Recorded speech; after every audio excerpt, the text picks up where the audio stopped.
On this week's episode, we're going to cover racing up and down the pack through Bahrain, as well as look ahead to the final race of the triple header in Saudi this weekend.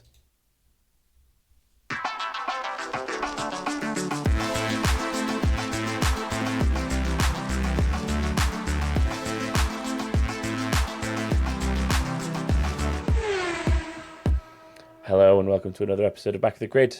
I am your host this week, Tom, and I am joined, as always, by Chris.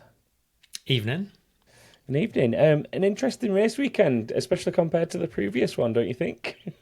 Yeah, I mean, more action per lap than we had in the entire race in Japan, I think, for most of it. Yeah.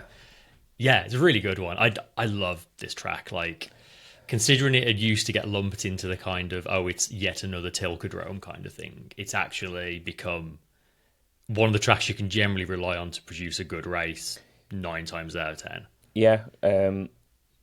Can get moves outside of DRS zones as well, albeit not as common, but they're doable, which always makes them interesting when, or at least set up through the non-DRS zones, like kind of putting someone on the back foot going into a non-DRS corner to maybe then have an even better advantage under DRS. But yeah, there's a few places around this track where you can have a little bit of a look, even if it's a bit unorthodox. So I think that definitely like helps. The whole kind of turn 1 to turn 4 and then sort of going into 5 and 6, that entire sequence is just lends itself to wheel-to-wheel racing and switch. I mean, we saw it with Leclerc and Verstappen last year, right, where multiple times there'd be a pass into turn 1 and then a repass. And yeah, it's so good. And yeah, this race was really, really enjoyable. Yeah, I mean, probably the easiest place to start is with probably one of the better weekends of everyone, Piastri. It looked pretty unbeatable throughout most of the weekend. Flawless, right? wasn't it? Yeah. Yeah, he was. I mean, yeah, pole win. I think he had fastest lap as well. I don't think he necessarily led every lap, but not far off. Yeah, I mean, he was. Yeah, just perfect. He's moved up to second in the championship now, ahead of Verstappen, only 3 points behind Norris. I mean, he's Piastri's fast becoming the favourite for this title, I think. Well, yeah, I mean, part of my sort of thoughts around this was, at what point do we have to start thinking that Piastri is the guy to be backing for the championship? Like, he's the first person to have won 2 races, first and foremost. I mean, I know it's early doors, but when most people out of the two of them were backing his teammate Norris, you've got to start thinking, if it wasn't for the issues he had in Australia, he might have been finishing better off there as well.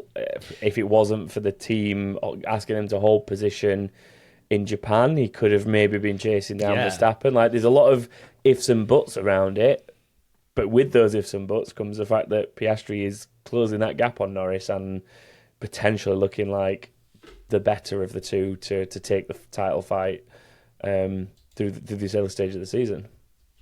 Yeah, like I say, if you take out there's a little bit of team orders in Australia and Japan, and then obviously there was the incident with the heavy rain that came down, but you kind of take out those team orders, those 2 wins could easily be 3, maybe even 4 if you really, I mean, I don't think anyone was ever really going to overtake at Japan, but you can see a world in which the team orders in Australia didn't happen and Piastri got ahead and maybe panned out for him. Yeah, he's looking so good and so comfortable, more comfortable in that car than Norris is looking at the moment. Like, Norris, by his own mission, sort of said the car's fantastic, but I'm just not kind of getting out of it what I need to. I mean, he was only 6th in qualifying, which was a real disaster for him. I mean, Norris still had a good race, but I'd say a kind of a slightly messy race. Like, I mean, he had an amazing start, but a little bit too. Honestly, I think the whole grid box thing, I don't think that made a huge difference to the start he had. He still had a phenomenal start to make up 3 places off the line, but a great car on soft tyres is probably a bigger factor than 2 feet. A foot, yeah. Exactly. Like, don't get me wrong, rules is rules and the penalty is entirely correct, but it's not made the difference realistically in that start. That was still a good start, even if he did have a foot or so's advantage over people ahead of him. Yeah. But still, like, a really silly mistake for him to make. And then the first stint, he ended up kind of stuck behind Leclerc for most of it. He wasn't able to make that pass. The second stint, Leclerc passed him early on, and he was behind him for a long time. Then he lost a place to Hamilton at the safety car restart, ended up passing him off track, so had to give it back. It's just lots of little things that he was giving away time here and there. Yeah. And, he did get past both the Ferraris in the end. Hamilton, he passed fairly easily, but Leclerc, it took him a while to get past. And then Russell, he had a few goes at and didn't quite make that stick. Like, I didn't think his approach to overtaking was... I feel like we've seen this from Norris before, where you kind of just see him trying the same thing over and over again. Like, we saw it loads of times last year against Verstappen. And, like, you watch him begging him to try something different, and it feels like he's kind of the other driver's always just able to put him in a position where he doesn't really want to be making the overtake. So yeah, I mean, still, he came third after a bit of a disaster in qualifying. Not a terrible result for him, but if Piastri's going to be performing like that, at worst he needs to be finishing second behind him, I think.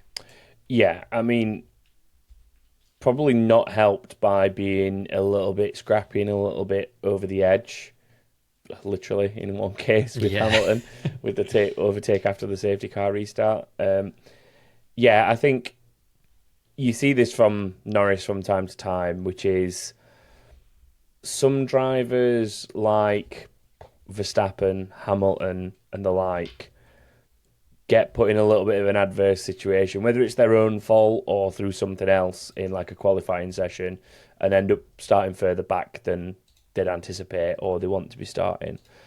But they sort of use that as motivation to get the job done and perform. And I think on a few occasions now we've seen Norris hit by something like that in qualifying or whatever it might be, and maybe not starting where he needs to be starting.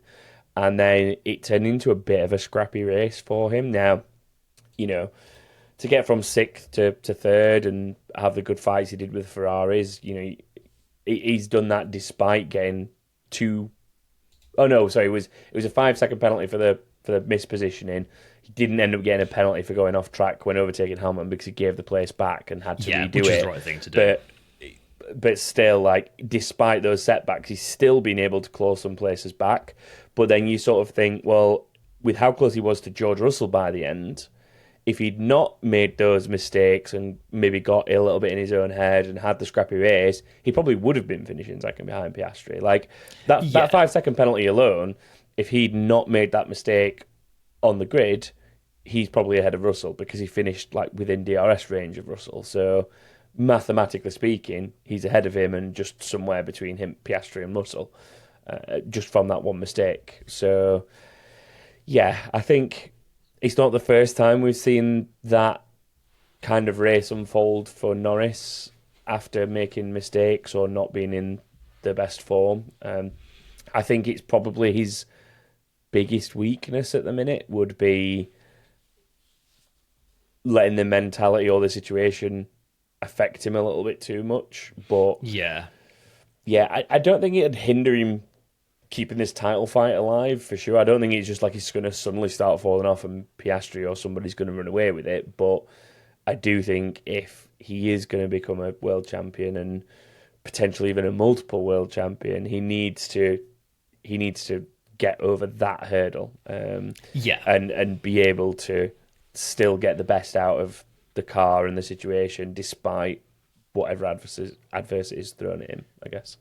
I think if he can have a good weekend in Saudi Arabia and come out of this like first block of races still leading the championship, I think that'll be like a good place for him to kind of have a bit of a reset and go into the next round of races a bit more refreshed. If he ends up losing the lead of the championship before, then that might be a bit tricky for him.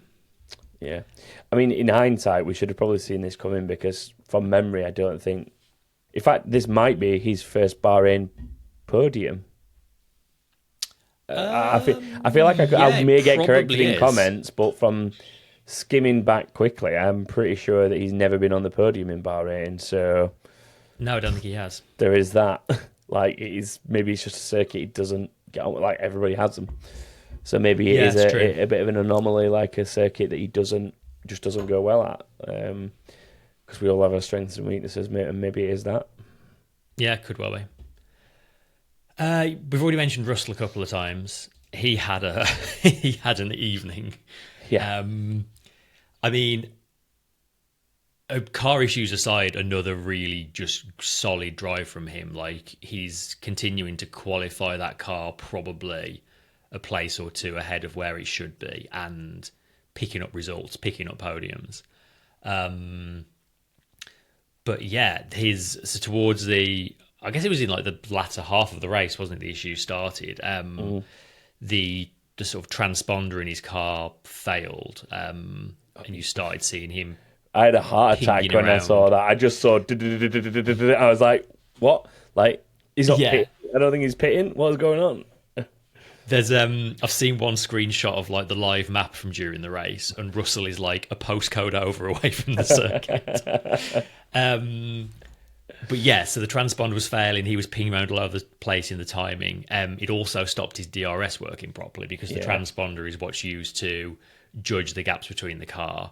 So when you heard the team giving him instructions of like things to press to fix the DRS, essentially what the teams were able to do is, rather than relying on the FIA system that senses the 1 second gap, tells you if it can be used, the teams can just completely unlock the DRS so it works the same as it does in well, no, it's not even the same as it works in practice and qualifying, because that still relies on the zones. They completely unlock DRS, so it's like it used to be years ago in qualifying where you can use it anywhere, and then it's on you to only use it in the designated zones at the right time, which is already a difficult problem for him to deal with. They also have redundant buttons on the steering wheel they can use to map things to if other things fail. So he had already had to remap, I think, his radio, and that they were trying to remap the DRS as well. And when he tried to use the radio, that's when he opened the DRS flap in the wrong place. On top of that, his brake-by-wire was failing, so he said he was basically going into every corner, not knowing if he was going to feel brake pressure or he's going to go all the way to the floor. So the fact he even kept it on the road, let alone hold Norris behind him through all of that, is very impressive. He did very well to bring that car home. Yeah. And he didn't get a penalty for the illegal DRS use as well. The stewards very sensibly actually basically said this was very unusual circumstances. We know he was dealing with problems. It wasn't intentional. He lifted off more than enough to give back the time that he gained from it. Which, yeah, great. Actually, a really sensible decision from the stewards, because I think penalising him for that would have been very harsh. Like, there clearly was no advantage. There was nothing intentional about it. Yeah, I think fair's fair, isn't it? Like, we talk about a lot of the rules being cut and dry, but you do have to sometimes apply common sense to them. So I think this is one of those times. I think it's kind of fair enough, isn't it? Yeah. I mean, a similarly active race, let's say, for Kimi Antonelli, but not necessarily as positive by the end of it. Yeah, man, he had an adventure as well, didn't he? Yeah. Especially the first half of the race, like every other lap, he seemed to be like putting a world of an overtake on someone. Yeah, it kind of all fell apart for him because the team opted to. They stopped him about 5 laps before the safety car came out for a set of softs, and then under the safety car stopped him again for another set of softs. So he ended up doing 3 pit stops. And yeah, it just didn't work out for him. He didn't want to. I think as the first those 2 latter pit stops, he didn't want to do, and the team overruled him. But yeah, they messed it up a little bit for him, unfortunately. The one under the safety car seemed a little poor strategy, I guess. Like, yes, they've been caught out by the fact that they stopped before it, but you just have to commit to that at that point. I don't think stopping again is gonna. add anything. The only way, realistically, is if they'd have got, it'd been at a time where they'd maybe only used one compound and needed to get on another set, and it had just thrown out that strategy or something like that. I think in the situation, they would have been better trying to use the safety car to their advantage, manage the softs they'd already got, and then just seeing if they could essentially ease them through to the end. And then if they needed to stop again, they needed to stop again, but they'd have still ended up in this position regardless. I think sometimes you have to take a little bit of a risk and just roll with the punches, and I think this maybe is one of those times. Like, all the people who swapped to softs under the safety car did 25 laps on them. If Antonelli had stayed out, he had to have done 30 laps. So, maybe he could have tried to eke them out. Maybe he'd have lost a few positions in the process. But, pitching again just kind of killed any chances. Bit of a blunder there for Mercedes, I would say. But better luck for Ferrari, though. Better fortune for Ferrari. A pretty good race for them overall, realistically, I think. Yeah, they were kind of the outliers strategically of like the front runners. They were the only ones to start on mediums, so they were able to. They were slower in the first stint and struggled against some of the soft runners, but they still obviously could go deeper into the race. And then they both did a second stint on mediums. And they had really good pace in that second stint.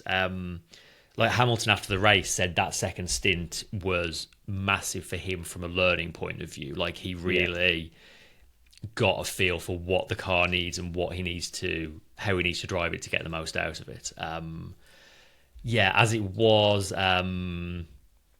they both fell behind Norris in the closing stages, but still able to finish fourth and fifth, which is, not terrible. I mean, they had to make Norris work for it as well, which, considering the ups and downs Ferrari have had at different circuits, to at least be able to force him to fight for it and not be just essentially having him pass them. It's probably a good sign. It's a step in the right direction. I think it does show that the Ferrari is going to be one of those cars that is pretty circuit dependent, looking at the highs and lows they've had and the different circuits that they've had so far this season. So I think that, there's definitely becoming elements of where you can see the Ferrari being strong some places but weak others, I think, from looking at this performance. It's a shame the safety car timing for them, really, because they'd built themselves an advantage of having younger tyres than everyone around them. And if that safety car hadn't come out then and they'd be able to take that second set of mediums deeper into the race, then maybe stuck softs on for the last stint, I think they maybe could have been in the podium fight, but didn't quite work out for them. It was such an interesting race strategically, though. Like, there was a point about 8 or 10 laps into the race where you look down the timing tower and you'd got all 3 tyre compounds represented by like at least 3 or 4 drivers each. Like, so many varying strategies. I think the biggest problem is, although that had varying strategies and everybody did at least a 2-stopper, the tyres actually didn't seem to perform that differently to each other for the most part. Like, the crossover in the Delta wasn't necessarily as big as you might expect from, say, between a hard and a soft, was it? Yeah, I really wish they'd try having like gaps in the tyre range a bit more, because this race we had the 3 hardest in the range. But then again, if you have the soft to be a step softer, no one's going to use it, are they? So, yeah, tricky. But it was nice to have a race where there was more than one pit stop and people were trying different things. Yeah, for sure. Yeah. That brings us to Red Bull, which, I mean, that was a shocker of a race. I mean, it's a shocker by any standards, let alone by Red Bull's normally very high standards. I mean, Max had a pretty rough start, and then he was complaining about overheating the rears pretty much from the start of the race. They were the only one of the front runners to run hards rather than mediums for the second stint, and he just didn't seem to be able to switch them on at all. Then he had 2 slow pit stops. both of which had the lights system not working properly. Apparently, it was down to there's several buttons that are pressed by people in the pit stop to indicate my job is done, and one of them, for some reason, it needed pressing especially hard for it to engage, and that's why it wasn't. They only realised that afterwards. Then they also had a tyre go on slowly in Verstappen's second stop as well. Yeah, that didn't help. Yeah, as it was, he fought back to sixth. He got sixth off Gasly on the very last lap. But, yeah, a really rough one. Yeah, I mean, there's issues through the race for both of them, but, I mean, I don't know. With the way the cars looked this weekend gone, I don't know that he finishes any higher than sixth anyway, unfortunately. No, it's hard to see how even he could. Even with stellar pit stops and no issues with the lights, I get the feeling that he would probably still have finished where he did. I mean, he's 6 seconds shy of Hamilton. Like, yeah, those pit stops were bad, but they weren't 6 seconds bad. Yeah, He was, you could maybe get 4 seconds back from those pit stops at best. Yeah. I mean, the fact that he was behind Gasly and struggling with Gasly for so long, that probably shows you just where the Red Bull is at the minute, realistically. The fact that in Max's hands, it's struggling with an Alpine, which has been quite up and down this season itself. Like, it's had moments, but generally it's not exactly been a top 10 persistent car or anything like that, even in Gasly's hands. So, in fact, actually, this is their first points this weekend, isn't it? Yes, they were the last team that hadn't scored, and they actually are on the scoreboard now. Yeah. So, sorry, I'm jumping way ahead down your list there, but... Oh, actually, Ama, or Alpine next? Do we have more to discuss with Red Bull? Or... Well, we haven't done Tsunoda yet. True. Got points. Actually, yeah, for all the team's issues, Tsunoda had a pretty good weekend. He made it into Q3, and he managed to score his first points of the season. The first time Red Bull have had both cars in the points for 6 races. Vegas last year is the last time they had both cars in the points, which is pretty crazy. Yeah. Tsunoda did have that incident with Sainz, which put a big old hole in the side of the Williams and put him out of the race. I would say Tsunoda a little bit lucky to get away with that. I think it was just generally a racing incident. I can't see, like, he had a bit of a snap of oversteer that he handled relatively well considering. I think, the damage Sainz got from it is one of the more unfortunate sides of open wheel racing, I guess, where that much is exposed and coming together even only slightly can cause that significant amount of damage. But yeah, I would say that I wouldn't. I don't think I'd go as far as saying there was a penalty for anyone. Maybe I need to look at it in a bit more detail. But from watching it in the moment, to be fair, there was part of me where I couldn't remember if Sainz did was it Sainz or was it Albon who made a bit of a dive bomb on? I want to say it was Hülkenberg, but it might not have been Hülkenberg. Yeah, because Sainz picked up a penalty later on as well. So genuinely, at one point when I saw the damage, I can't remember the timeline of it, if I'm totally honest with you, but at one point I thought the damage had actually come from him diving up the inside and was related to that, especially because it got a penalty. I thought that it might have been related to that, but it looks like it was from Tsunoda's. But yeah, like I said, I don't think that Tsunoda did anything particularly wrong. I think it's just the danger of racing wheel to wheel with someone that you're putting your faith in the fact that the other guy's going to keep all 4 wheels in the right direction, I guess. Yeah, I mean, if you want to be very letter of the law about it, like if you're trying to overtake someone, it's on you to do it safely and not crash into them. And he did, but yeah. Like speaking of the Sainz penalty, it was just impossible to know what it was for because I think that was the one where the graphics said like penalty for Sainz, and then they showed you a bunch of replays of Sainz doing something, but not what he got the penalty for. And it was like there was so much just showing the wrong thing through that entire race. So it was all over the place. Maybe I missed what it's actually for then, because the penalty that came up was for forcing another driver off the track, right?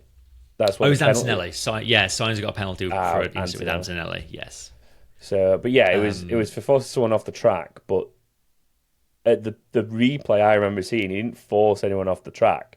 But what he did do is cause the driver to take evading action by being a bit of a dive bomb and locking up. Yeah. So, yeah. But yeah, with the, we'll talk about it later, but with the timing tower issues, I just imagine like the broadcast centre was absolute chaos and a difficult race to follow, given how little information there was and showing us the wrong things all the time. But we'll get to that a bit later on, I guess. But yeah, Alpine, we get to talk about Alpine this early in the show because they are finally on the scoreboard with a 7th place for Gasly. Basically made from qualifying when he finished 5th in qualifying, which became 4th after penalties. Super impressive qualifying from him, and just a really good drive to stay in the points and stay in the fight as well. And I think Doohan was quite unlucky not to be in the points as well. He also had a pretty solid weekend. Like, he just missed out on Q3. He was 11th on the grid, ran in the points for a lot of it, but safety car timing kind of screwed him as well. He'd just swapped too hard about 5 laps before the safety car came out. Yeah. And they left him out, but he was just swamped by everyone who'd put fresh tyres on behind him, basically, which was a real shame for him, because I did think Doohan was finally going to get some points in that race. It was looking all right for him for once, wasn't it? This time around, but yeah, never quite panned out. Do you think the fact that he's shown an all right performance is enough to potentially save his drive? I really hope so, because he is showing gradual signs of improvement. Like, if the rumours are to be believed, he only had a contract until the next race in Saudi Arabia. So maybe if he can have show some more signs of improvement there, maybe even pick up some points, that might keep him around a bit longer. Because these are rookies and they are going to make mistakes, and you do need to give them time. And Antonelli's a prime example. Like, Antonelli is far from perfect right now. He is. Yeah. He's making mistakes. He's cocked up qualifying a couple of times. He's got into some incidents. But every time Toto Wolff is asked about it, he's like, yeah, not great, but he's a rookie. He's going to do this. We're giving him time. And I really hope that's applied to all the rookies, really, but Doohan especially, given the rumours. I mean, there has obviously been stuff saying that it's looking like he's okay for the time being, but yeah, I could just see Flav being as brutal as the Red Bull teams are. Like, I'd be interested to know where the news comes from that he's safe until the summer. That's the thing, yeah. Like, Discord is saying the race are reporting he's safe until the summer. I mean, what's Flavio's definition of summer? Yeah, it's been pretty warm this weekend, guys. Yeah. It's summer somewhere. He's like, first of May, that's close enough. Which hemisphere summer are we talking about here? Well, yeah, I mean, Doohan's from Australia, so it is summer, technically. Yeah, but yeah, good to see him showing some improvement for sure. Yeah, definitely. Haas had an absolute disaster on Saturday. Ocon managed to have a not insignificant crash, actually, in Q2, I think it was, wasn't it? Yeah. Behrman, meanwhile, didn't even make Q2. He was dead last on the grid. But they somehow turned it into a double points finish. Behrman made up like 5 places, I think, on the opening lap. Did you see the onboard of Behrman's start? Yes. Just like picking his way through the chaos. It was almost like when we've watched like a Max or Lewis or someone get a stellar start from the back in a superior car, let's put it that way. And it looks like they're playing the F1 game on rookie difficulty or something. It was almost reminiscent of that. Like, Yeah, I might be in the Haas, but I'm just going to put it down on rookie and win the title. Like, just gone. But yeah, really good from Behrman. Like, I think we touched on it a little bit last week. Like, he's starting to look like he could be the best of the bunch from the rookies right now, which is, Yeah, he is. you know, we expected decent things of him because of what he'd been able to show in his brief time in the seat last year when he like stood in for Sainz and Magnussen and things like that. But like he's coming out strong this season and showing that wasn't just a fluke or beginner's luck or anything like that. Like he's looking like he's probably the best of the rookies in all honesty. Yeah, really impressed. Yeah. Made up 10 places in total throughout the race. And then Ocon as well managed to drag himself back into the points. They're fifth in the constructors now, Haas. It's interesting, isn't it? Because for the last couple of years, maybe even longer, the Haas had always been a pretty decent qualifying car, but then just been absolutely nowhere on race pace. And now, whether that was because of the driving style of the two drivers and maybe going to Ocon and Behrman has helped change that, I don't know. But like, you sort of seeing them finally get a little bit of a balance there, where Behrman's like been able to get through to Q3, for example, like Magnussen and particularly Hülkenberg were able to in previous seasons, but then also be able to hold on to that position, or like this weekend fight from, like, can you imagine a point where you'd think a Haas was starting in 20th and would finish in the points with only one finish, one DNF. Yeah, because even a dry race. Even Hülkenberg's disqualification doesn't affect these guys, right? So they finished there on merit.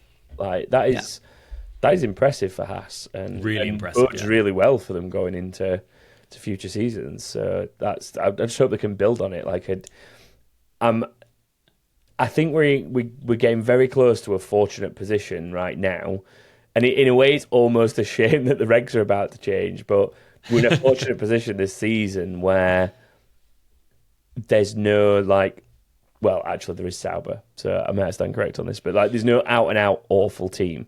But even Sauber have got points. They might be bottom of the standings. Alpine might be down there, but everybody's got points, and we're 4 races in. It's taken 4 races for that. There's been times where we've been getting to the back end of the season, and it's like we're in Mexico, and it's like, congratulations, Williams have scored their first points of the season. They're finally off the board. Like, we're 4 races in, and that's done already. And we're talking like multiple points as well. It's not like it's just a single point for a 10th place. Like, the lowest number of points any team has right now is 6. So you got Sauber and Alpine down at the bottom on 6 apiece. You've got the Racing Bulls, which is really weird to see the Racing Bulls are down there again, considering how much pace we've seen them have. In certain sessions, they're down there with 7. But then, like you say, Haas in 5th with 20 points or whatever it is. They're officially on the board. They're the best of the rest right now, which is not where I expected them to be going into this season. Yeah. I mean, Sauber and Williams, who were the bottom 2 teams last year, have both already scored more points than they did the entirety of last season. Well, that doesn't bode well for Sauber. if they're 10th with 6 points now, and this is better than they did all season last season, that's not good. It was a very low bar they had to cross. But true, yeah. Yeah, like if you look at the team standings at the moment, like McLaren, Mercedes, Red Bull, Ferrari, they're going to be the top 4. I would say maybe Red Bull and Ferrari will swap places. Yeah. But that's maybe it. But behind them, I think any one of the remaining 6 teams could swap around. Like, it's Haas on 20 down to Alpine and Sauber on 6. There's not much covering 6 teams there. Just touching on that point with Ferrari and Red Bull, I'm trying to think mathematically if they would have already leapfrogged Red Bull if they'd not had the disqualifications in China, but I'm struggling to remember exactly where they both were on the road before they got disqualified. They were 5th and 7th. So potentially then, and they got maybe not quite enough points, that is it? That would be 16 points. So that would still be not. Yeah. Oh, that would tie them. How many points? Oh, there we go. Yeah, they would tie them. So, yeah. crazy to think that the margins with literal millimetre The margins finest of as per margins, usual. Oh no, in fact, it would actually be enough. Sorry, I think I'm looking at the numbers the wrong way around. Red Bull are on 71, Ferrari on 57. I've just checked, so 16 points would be enough to put them on 73. So it would just put them above. Yeah. If it was All 16 points, or for the sake of a few millimetres. Yeah. Last couple of teams to clean up. Williams basically had the opposite day to Haas. They looked really good in practice and quali. Signed into Q3. He looked a lot more comfortable again, but it all fell apart for him in the race. Sainz struggled on rear tyres as well, and sort of dropped back until the collision with Tsunoda, which put him out of the race. Albon ended up losing loads of time when they double stacked, I think, under the safety car, and he didn't really recover from there. We mentioned the Sainz penalty as well with for forcing Antonelli off the track. Interestingly, another add to the list of things we didn't actually get to see during the race. Sainz did do the smart thing and came into the pits, served his penalty, left the pits, came back in again to retire the car. The FIA apparently missed that and issued a statement saying his penalty is being converted into a 3-place grid drop in Saudi Arabia, then realised he actually already had served it and had to release another statement saying, ignore the last one, he's fine. Which is, silly. Was interesting. Realising the notes here. In your notes, you've written penalty, I saw that. I was like, 34 place grid penalty. What? Is this back to the days when everyone used to swap out every component under the sun and just take all the penalties at once? Like, what? He's starting the Saudi Arabia race in Bahrain. RB, not a great race. Lawson got penalties for 2 separate incidents. He had sort of minor contact with Stroll that he got a 5-second penalty for, and then a second incident with Hulkenberg, and he got 10 seconds for that. They also gave him a penalty point for each of those, so he's up to 5 penalty points for the 12-month period as things currently stand. And then finally on the list, Hulkenberg, as you've already said, got disqualified post-race for the skid blocks being worn too much, and it makes no difference whatsoever to the result, basically, because Sauber were terrible. Yeah. Let's do some awards, all of which have a lot of options here, I think. I think driver of the day is obviously going to be a bit of a tough one, but then when it comes to moves and WTF, there's going to be so many for all of them. But we'll start sensibly with driver of the day. We'll take these one at a time. So I feel like I'm being a little biased, and I've put him forward for this already once this season, but Ollie Behrman was up there for me. Like, I know Piastri's had a really, really good weekend, but when you're in the McLaren, it's semi-expected of you to be able to do what Piastri's done and just comfortably win a race. So out of looking up and down the grid, like, one of the things that stood out to me was Behrman managing to rag that car from 20th to 10th. With some decent overtakes and some decent moves throughout as well. It's not like he's just looked into those positions or anything. He's earned them on merit. So he was definitely up there for me, but I'll be interested to see who else you'd want to put forward for it. It's funny, actually. After the race, I think it was Karun Chandhok interviewing Ollie Behrman, and Ollie was like, oh yeah, I got so lucky with the safety car. And Karun was like, mate, loads of people got lucky with the safety car. Like, don't take away from yourself. Like, that was you. I think Russell's a good shout as well. Like, putting up with all the... finishing second anyway, you know, inferior car splitting the McLarens is impressive in itself, but the fact that he was doing some like IT troubleshooting and had a brake pedal that may or may not work every corner. I think either of them would be a good I think Behrman 20th to 10th is pretty damn good, so I can go with you on that. Let's do that then. Move of the day is abundant with choices. They definitely made up for what we didn't get in Japan this weekend, didn't they? Let's put it that way. From the highlights alone, I came up with a list of about 8 options. Do you want to run through what your options are? And then I'll try and pick one and see if you agree. See if you remember between them. Antonelli sort of dive bomb Sainz into turn 1 within the opening couple of laps. Verstappen going around the outside of Sainz at turn 4 immediately afterwards because Sainz got put offline a little bit. We had Hamilton and Sainz fighting over from about turn 1 to turn 5 early on. We also had Antonelli and Gasly having a side-by-side fight for ages, and Antonelli eventually got through. Behrman did Hadjar around the outside of turn 4. That was a very good one. And then Leclerc and Norris both passed each other around the outside of turn 4 at different points in the race. Sarah in the chat has said we probably didn't even see the best move of the day because of the broadcast. We've also had people suggesting Lewis Hamilton for snubbing the FIA president, trying to give him a hug after the race, which I very much enjoyed. That might win it. Yeah. Do you know what? I've got one that you've not even listed.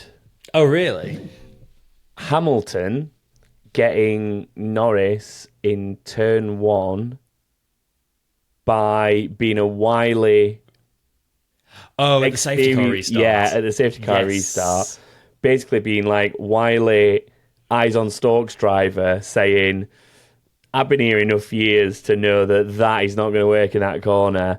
I'm going to go hug the outside line for the grip, and I'm having these positions. And he wasn't far off being able to get both of them. It's only because Leclerc shut the door on him that he probably didn't get both of them.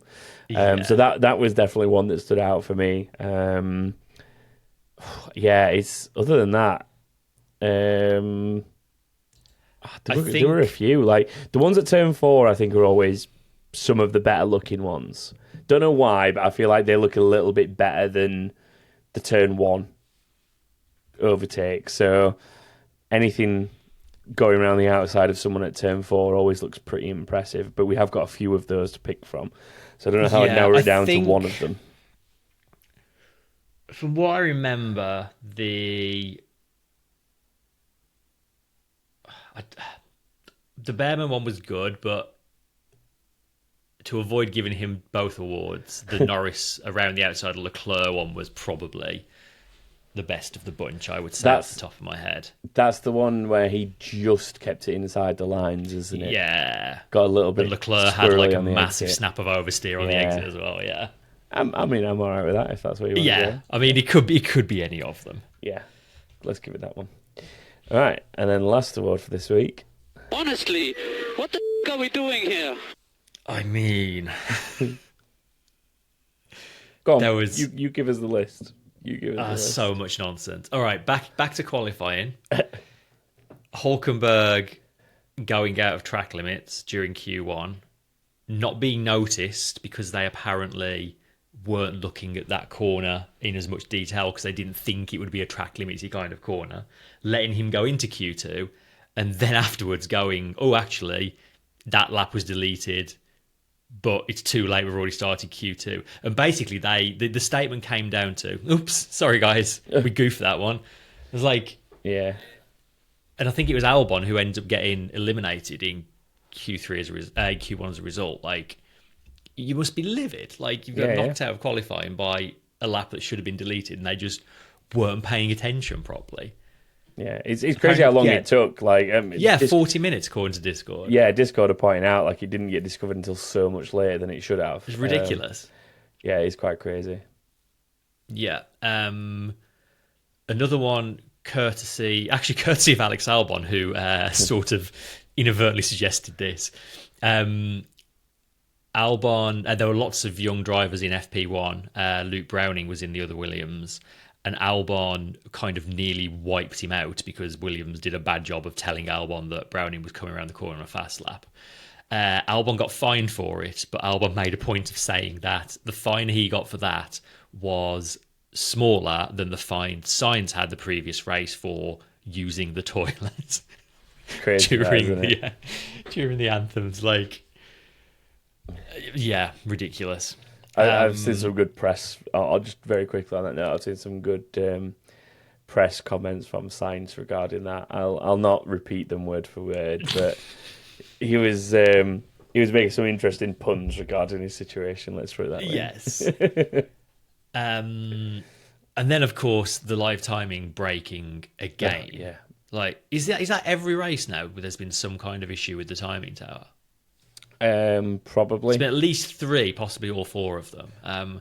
At one point, they got like a different version of it working, but when they put it up, it like literally covered a quarter of the screen. The thing so they it were was putting like, up in the bottom right corner. That yeah, thing. and it was just in front of the people racing from the helicopter shots. Like, yeah, I could only imagine that was something that someone was throwing together manually very quickly, and then just throwing up on screen. But, It must be. I can only imagine. In this case, it was Russell's transponder braking was like making things go haywire. But you'd have thought though that in theory that would have only affected his position and his timing. Like not brake everything. It would have still shown the gaps between everyone else correctly. In theory, it's just that the gap between Piastri and whoever was in third at the time would have been a legitimate gap, but would have missed having Russell in the middle. Should have been Russell in there. Yeah. You would have thought that they could have gone around that by either forcing Russell to be like second on the tower by manually overriding it, or just doing what they did in commentary by like if Russell was at the bottom, just occasionally reminding people like he's still there. Like it's just an issue with his transponder, but he is still in second place at the minute. Yeah. And just bringing up the gap. Like I feel like there were ways around it where we didn't have to have somebody, what I assume is manually typing up a top 10 timing sheet and sticking it over half the screen. Yeah. But like someone in Discord over the weekend made the point of like between us, us and the people in the Discord, we watch MotoGP, WEC, IndyCar, IMSA, ELMS, British touring cars, the list goes on. When's the last time you remember the live timing breaking like this in any other race that you've watched? And now, and here in the pinnacle of motorsport, it's week in and week out. It's not good enough. Like, and I feel for the people trying to fix these things in real time while a race is going on. But like, you've got to make a system more robust than that. And it's not even like F1 are necessarily dealing with loads more data than other series. Like you watch World Endurance Championship in IndyCar, they've got just as much extra things on the screen and extra data and extra analysis, but F1 just don't seem to be able to get it working properly. It's kind of laughable. Has it changed recently? Is this maybe because there was obviously a new deal with Microsoft at some point, wasn't there, that they did? With AWS, sorry. Yeah. But I feel like you don't see the AWS stuff as much anymore. And lo and behold, since you don't see AWS plastered on stuff everywhere... Yeah, you don't actually. You've seen more issues. Now, I know AWS was more just data handling and analytics, but if any of that infrastructure was being used and now isn't, is that maybe... I mean, I'm just hypothesizing wildly from a technical background myself, but like it does feel weird that we start to see loads of these issues and suddenly AWS's name is nowhere to be seen on any of the regular broadcasts. But it's bizarre for sure. Yeah. I kind of think this award should be given to not noticing the wrong driver was in Q2 for 40 minutes. Oh yeah, I forgot we were doing WTF. I thought we were just having a moan. To be honest, I forgot we were even on the podcast. I thought we were back in the pub just having a moan about stuff. Ranting at this point. Oh dear. Yeah, let's give it. Whoops. Sorry guys, that car shouldn't have been in Q2. Yeah. And then also it was illegal in the first place. And it was illegal. Well, it wasn't illegal at that point, to be fair. No, actually. It was only illegal post-race, to be fair. Okay, right. Let's see what that did for predictions, because we've got prediction results to get through, and then we've still got to look ahead to Saudi Arabia, so there's still a good chunk of stuff to get through. In terms of predictions, Chris, we got something right together this week. We both said Leclerc would finish fourth, and we both got a point there. I also got a point for 19 finishes, so that, considering we make the predictions a week in advance, I don't think that's too bad. We both put way too much faith in Norris, so that's for sure. A fair few people came very close to a perfect weekend this week. We got Michael Libaldus, Gordon Barham, and Natalie Howarth all scored 4 out of 5, so all extremely close to the perfect weekend. but they all got first DNF wrong. No, I don't know if anybody went for science. I need to check, actually. I forgot to check that bit. But our 3 leaders this week all got that one wrong, unfortunately. But you're very well done for getting 4 aside of that, all the same. And for Gordon Barham in particular, that's a very valuable 4 points as it jumps Gordon to the top of the leaderboard on 8 total. So well done to you, Gordon. Over in F1 Fantasy, the official F1 Fantasy game, Rise of the Rookie won this week with 288 points, but Northern Ballamore still leads the way overall with 921. And then in our Grid Rivalry League, our current leader, Krusty Onion, still leads the way with 4,057 points because they won this week's race as well with 953. So well done to you, Krusty Onion, extending that lead a little bit at the top of that table. If you want to get involved with anything predictions-wise or fantasy-wise, head to backofthegrid.com. It's always worth entering if you do so, even if you've not played before, especially with the Fantasy League, especially with the Predictions League, because if you do get a perfect week, 5 out of 5, you do win a prize. So head over there if you want to find out more about getting involved with that. Do we have any storylines for Saudi Arabia we want to kind of cover before we go into predictions? I think we've sort of already talked about Norris really needing to have a cleaner, more steady weekend. He could really do with coming back with a win this weekend.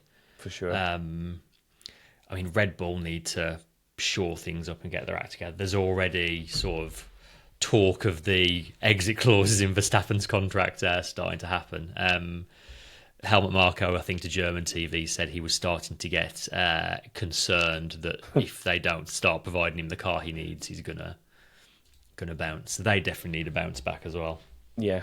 What about Russell? Russell's been pretty consistently there or thereabouts with the McLarens this season. He's been in and around that podium position a lot. Do you think he's going to be the closest long-term fight McLaren are going to have? I think he is. I'm not sure this circuit's necessarily going to suit the Mercedes. I almost wonder if Ferrari might be a bit happier at this circuit than they have been. But yeah, it's such a unique circuit for not particularly positive reasons. It's not a race I'd necessarily look forward to for the most part. I mean, there was F1 Academy just had a testing day at this track recently, and surprise, surprise, there was an enormous crash during it because there's no room for error. So. There was actually, wasn't there? Yeah. Mm. Anything else before I force you to make a prediction? No, let's stop delaying. Stop delaying it. Okay, then. Who are you going to go with in fastest for Q3? As Discord are pointing together a step ahead of me, Piastri has tended to be faster than Norris at this track in recent years. Are you bold enough to give it to him, though? That's the question. Yeah, I'm going to say Piastri. I'm also going to be slightly boring and copy here because I think I've had my eggs in the wrong McLaren basket so far this season, with Australia being aside to that. I think generally Piastri's been the stronger of the 2 drivers through all 4 races overall, if you were to compare the 2. I mean, that all being said, I'm also going to put him down for a win and say a double Piastri here. Are you going to do the same? I'm not. I think this is potentially going to be a bit of a safety car shenanigans, maybe even red flag shenanigans race. I'm going to go away from McLaren entirely. Oh. And even though I've just said I think the Mercedes might not be quite as good here, I think I am going to go for Russell. Interesting. I can just see through... I mean, yeah, there's always so many safety cars at this track. I can see something playing out that doesn't play into McLaren's hands. Okay. So that being in mind, you think there's going to be incidents that lead to safety cars. Does that mean you've got thoughts about who the first DNF will be? First DNF is going to be... Do you know what? I've not said him all year, I don't think. I'm going to say Stroll this time. Because He's always a. Was it here Stroll had a pretty big incident one year? I feel like he did. I think the list of tracks Stroll hasn't had an incident is probably easier. Good. Yeah, that's a good one. I'm pretty sure it was here. He had an absolutely massive smash by understeering through one of the corners, but he's done that in multiple places. I feel like Saudi was the one where he hit the wall. There's a really comical like radio quote of him when he crashes the car that people use in memes all the time. Was that? That's Sochi. That's Sochi, is it? Oh, yeah. Damn. Can you stay out of these conditions? Yes. Oh no, not that one. Not that one. Oh, not that one. There's a different one. Oh, it's going to bug me. I'll move away from it, otherwise I'll waste too much time. Someone in Discord will either point out how we're talking, or someone listening right now is just screaming the quote I'm talking about. But yeah, it's not the Sochi one. Anyway, first DNF. I can see it being a little bit of like a mid-pack fight. So I'm going to go with Gasly. I'm just literally thinking of someone who's in and around the middle of the pack most races. So Gasly. That works. Okay, number of finishes. You've obviously alluded to you think that there might be some incidents here.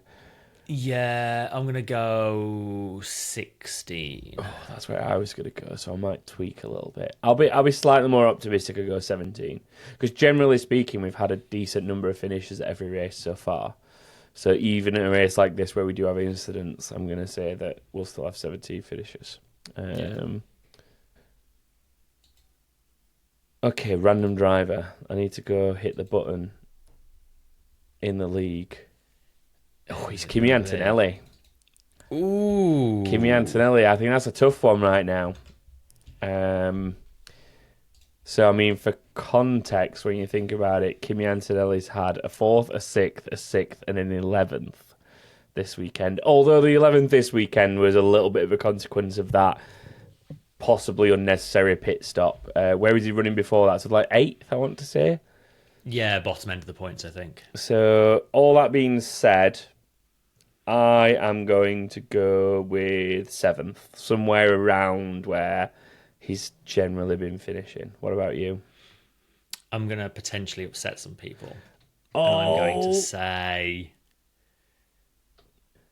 19th. Oh, you've got him as a DNF.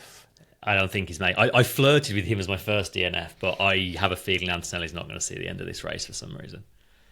Well, you heard it here first. Kimi Antonelli will not see the end of this race, says Chris Evans at the back of the grid. Can't wait for that to age terribly. Imagine him winning or getting a podium. Or something. Probably, yeah. I mean, to be fair, no better way to do it than by throwing egg in our faces, right? Yeah. So, yeah, that is that. If you want to go make your predictions, as I said earlier, it's always worth doing because you can win a prize if you do get a perfect weekend and show us up about how wrong we are when we do this on a Monday night. Head to backofthegrid.com if you want to get involved with that. Keep me saying now. No, stay out. Box. Hey, man. First question this week is from Sarah, who says, "Hey, man, Alonso has yet to score points this season. In comparison with McLaren Honda, he managed to score 8 points in the first GPs of 2016, which is crazy, actually. That's GP2 engine year, right? Yeah. Is it time to start having a conversation about his age?" Ooh. I mean, maybe to some degree. I think, is it more of a question about his like mentality around it? Maybe there's something he's losing the desire, I guess. You sort of see it with people like Kimi Räikkönen in the past. It wasn't necessarily that he was suffering because of his age and he didn't have the talent anymore. It was more that he was becoming disillusioned and disinterested with it. Like, while he was at Ferrari, he was still a solid driver and able to pick up very good results. But then when Ferrari decided to move on from him and he was in teams that weren't performing, you could see him becoming further and further disassociated with like his enjoyment of the sport, I guess, and the results start to reflect that, and you start to feel like, is Alonso just hanging around to see what comes out of the new car next year in the new regulations? Absolutely. Probably is my answer. I think if he doesn't have a good car next year, I think there will be an element of him probably decided to hang up the racing boots, or at least in Formula One, and maybe going and doing something else. But yeah, I don't think it's strictly his age, let's put it that way. I think there's more to it than just that. I mean, Sarah in the chat saying, isn't that kind of tied to the age thing as well? And I guess in a way it is, like maybe when you've been on the grid as long as you have and you've been around it as long as you have, you maybe do lose patience with those kind of results a lot quicker than a younger driver who's got the bit between their teeth and still wants to prove it. Alonso's kind of in a position where he's proven he can do it. He's won multiple world championships. Went back in his time at Renault, he's proven he could win races at multiple teams. Like, he's been in title fights even if he's not won them at multiple teams. He's shown he can do all that. So yeah, probably the age does kind of play into that he's got less desire to feel like he has to show he could get the best out of the car because he's already done it. I guess there's an element of that, but I mean, the guy's entered 400 plus races at this point. Like, he's not gonna have any interest in fighting over 13th and 14th place. No. Yeah, he is definitely there now. He's just waiting for the new regulations, the Honda engines, the Adrian Newey influence, and I think he knows next year is probably his last shot of ever being in another championship fight. I think if it doesn't pan out next year, then he's probably going to bounce. Yeah. Unless he's close and wants to stick around for one more year, but I don't think he's got any more than a couple left in him. Yeah, I'd agree with that. Coryzilla Zombie Killer says, so, even though it wasn't much a problem in the race today, what's your thoughts on moves and defensive moves that result in pushing opposing cars off the track? I understand that each situation is different, but it just seems like how they've policed it is always better to just let the other car back through. Yeah, it's luckily this season it's not been so much of a sort of talking point, but the racing rules haven't changed since last year, and there was lots of cases last year where it was like the discussions around are you far enough ahead at the apex to give you the right to crowd the other car off the track? And I've said it before, I don't think that is the best way of writing racing rules, and it's a place where F1 differs from most other motorsport. But yeah, I'm just glad that it's not really happening. And in the case of this race, when it did happen, like, it kind of, that policed it themselves. There was no need for the stewards to get involved. I think the only one that maybe came close to going undealt with and maybe needed looking at, I've not had a chance to go back and look at it properly to hyper-analyse it or anything, but there was one where I think it was definitely one of the Ferraris, and I'm going to say it was Leclerc was defending against Norris, and I think it was through turn 4 actually, and basically got a little bit elbows out and made sure Norris didn't have much room for the exit. And Norris had a little bit of a moan on the radio saying he was plenty alongside at the apex around the outside and was entitled to some room. Didn't really come to anything. Replays in the moment, I could have said, yeah, I could see why they might look at that because he was in an all right position to maybe be entitled to space. But again, having not hyper-analysed it, I can't say it was wrong for them to not look at it or anything like that. But, I mean, he eventually got the move done anyway. So, again, these things sort of work themselves out over time. Yeah. The one where he did go just over track limits with Hamilton, the team spoke to him and obviously gave the position back. So, yeah, generally I think it's been all right this season. I think if the rules were just clear-cut that there should always be enough space, then you would probably get people still trying to take advantage of it by just kind of throwing the car into somewhere it doesn't belong to be and saying, well, I'm told I've got to be given space at all times. Like, I don't think you'll ever truly win with Formula One cars and Formula One drivers, but I think at the minute at least it's probably as good as it's been in a while. Yeah, that's fair. Next question from Guy, who says, read an article explaining that the age of Red Bull's older wind tunnel makes it difficult to get accurate aero readings in warm or cool temperatures as it's not insulated. Wow. Which teams have the most modern aero facilities at their disposal?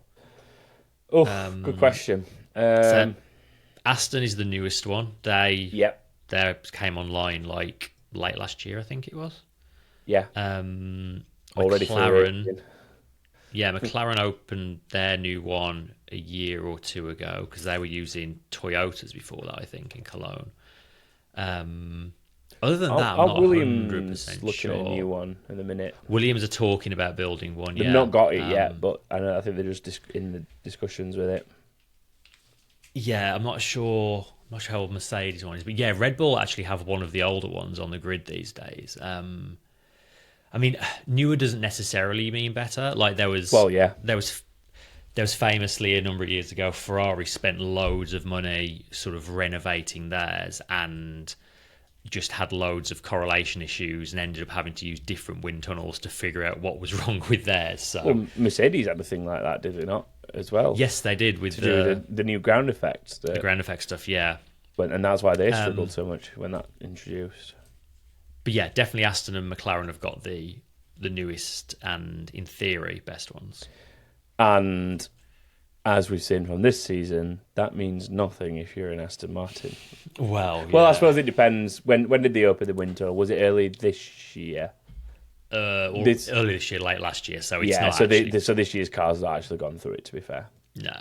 Or not been developed in it, should I say. It's probably been in it, but it's not been developed in it.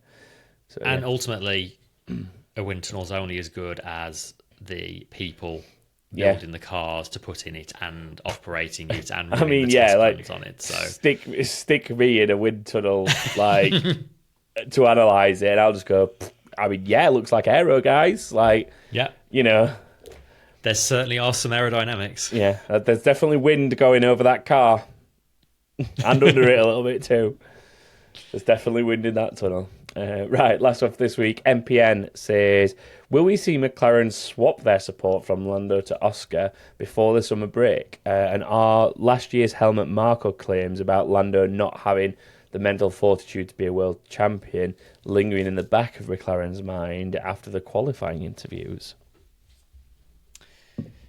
Yeah, it's interesting because they've not really pulled a gap yet on the rest of the field. Like Verstappen is still only 5 points behind Piastri, and even Russell's like not that far behind. Yeah, there's 6 behind Verstappen, I think.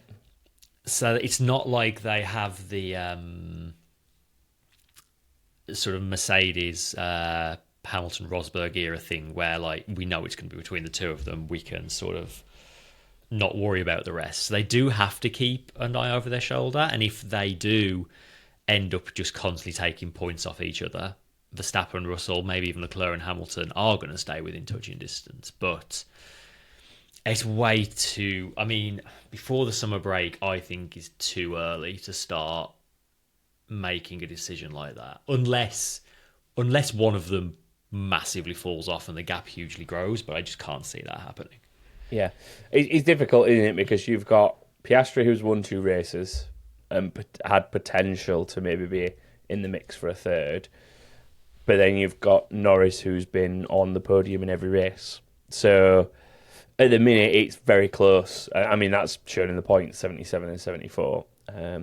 Arguably, if Piastri didn't have his mistake in Australia, he'd be, even if he'd not finished ahead of Norris and come home second, he'd be leading the title right now. So, yeah, I think it's definitely in the back of the mind for McLaren about, do they need to think about who is the true number one? I know they like to play the game that we don't really have a number one driver and we're here to let them race, but we've also seen them be pretty strict about them not racing and holding position. So there's definitely something behind closed doors that Norris is currently maybe or it's the very classic McLaren thing of whoever leads into turn 1 is coming home for ahead in that race. Like, that's been a long-standing McLaren rule since the 90s.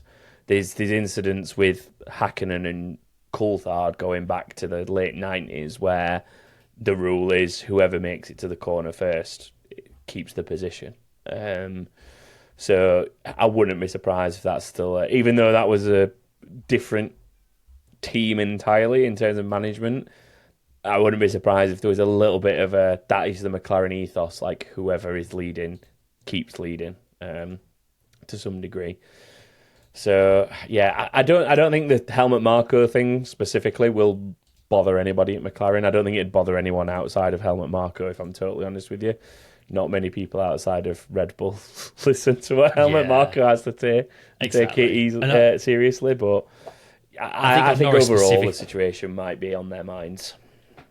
Yeah, but I mean, on Norris specifically, like, he's always been his own biggest critic anyway, so I don't think anything anyone at Red Bull's going to say is going to really affect the way he's approaching it. Yeah, and I think that does show in the post-quali interviews that MPN's mentioning there in the question, like, you know, yes, it was a bit of a sassy comment, but Norris saying, when he was asking, when he was asked how he thinks the race is going to play out the next day, I think it was something along the lines of, well, Oscar will probably lap everybody and I've just got to try and come home second, or something to that effect. Like, and it's frustration in the moment, like, you know, adrenaline's high, he's not happy with his performance. It's you can sort of see where it comes from, but in a way, what he's trying to say is in a way right. Like, they know they've got the outright best car right now, and they know they should be leading the way and getting the results. And he is unhappy with the fact that he's so far off his teammate. Like, he's not making excuses for anyone at that point. He's just holding himself very accountable for the fact that he's not got the best out of the car that weekend. And he said, with the potential we know it's got, yes, from an over-exaggerated perspective, he's saying Oscar's going to lap everyone, but he's basically saying it's Oscar's race to lose tomorrow, and I've not done a good enough job today to be up there with him. All I can do right now is race my own race and get back to second and get back to being behind Oscar. But Oscar's in a position where he can go win that race, and like, I'm going to struggle to catch him. And the sentiment behind the message is not wrong. Maybe the way he's delivered it is a little bit of sort of stress with himself and not being where he wants to be.